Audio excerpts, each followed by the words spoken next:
अध्याय 6. श्री गणेशाय नमः. धरोणी शिशूचा हात अक्षरे पंडित लिहिवित, तैसे हे स्वामी चरित्रामृत स्वामी समर्थ वदविती. मागील अध्यायाच्या अंती चोळपा विणवी स्वामी प्रती, कृपा करोनी मजवरती बडोद्यासी चलावे.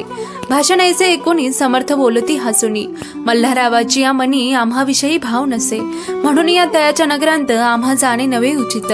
अक्कलकोट नगरांत आम्हा राहणे आवडे. ऐसा यत्न व्यर्थ केला, ताता मनी चिंतावला. आपण आलो ज्या कार्याला ते न जाय सिद्धीसी, परी पहावा यत्न करोनी ऐसा विचार केला मनी. मग काय केले तातांनी? अनुष्ठान आरंभिले. भक्ती नाही अंतरी, दांभिक साधनांते करी, तयांचे स्वामी नरहरी प्रसन्न कैसे होतील. मग तात्यांनी काय केले? सप्ताहासी ब्राह्मण बैसविले, गुरुचरित्र आरंभिले, व्हावयासी स्वामी कृपा. परितयाच्या वाड्यांत कधी न गेले समर्थ. ताता झाला व्यग्रचित्त, काही उपाय सुचेना. आता जाऊनी बडोद्यासी काय सांगावे राजासी, आणि सकळ जणांसी तोंड कैसे दाखवावे. ऐसे उपाय करून न होती स्वामी प्रसन्न. आता एक युक्ती योजन न्यावे पळवून येतीसी. असो कोणे एके दिवशी साधोनी योग्य समयासी, मेनांत घालोनी स्वामींसी तातासाहेब निघाले. कडप गावचा मार्ग धरिला, अर्धमार्गी मेना आला. अंतरसाक्षी समर्थाला गोष्ट विदित झाली. मेनांतुनी उतरले, मागुती अक्कलकोटी आले. ऐसे बहुत वेळा घडले, हाही उपाय खुंटला. मग पुढे राजवाड्यांत जाऊनी राहिले समर्थ. तेव्हा उपाय खुंटत टेकिले हात दातांनी. मग अपयशाते घेऊनी बडोद्याचे आले परतोनी. समर्थ कृपा भक्ती वाचोनी अन्य उपाय न होय. परी मल्हाराव रूपती प्रयत्न आरंभती पुढती.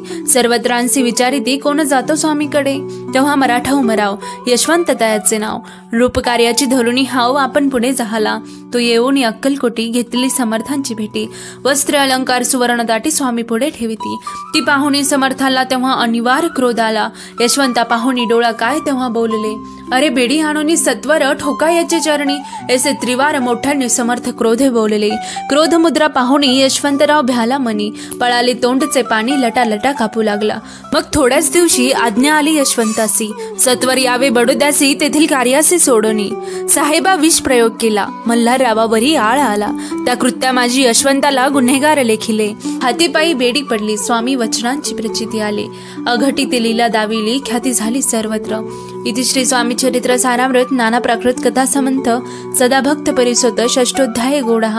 इति श्री स्वामी चरित्र सारामृते षष्ठोध्याय समाप्तः. शुभं भवतु. श्री स्वामी समर्थ.